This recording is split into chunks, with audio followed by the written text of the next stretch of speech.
You ask Tiger to solve. This deals with linear equations with one unknown.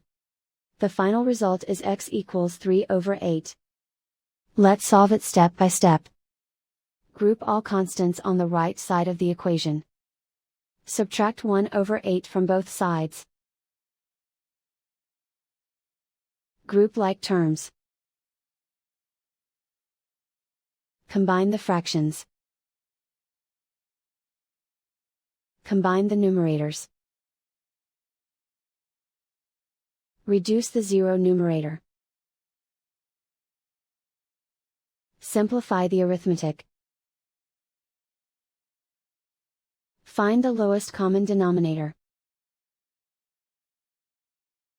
Multiply the denominators. Multiply the numerators. Combine the fractions. Combine the numerators. And so the final result is x equals 3/8.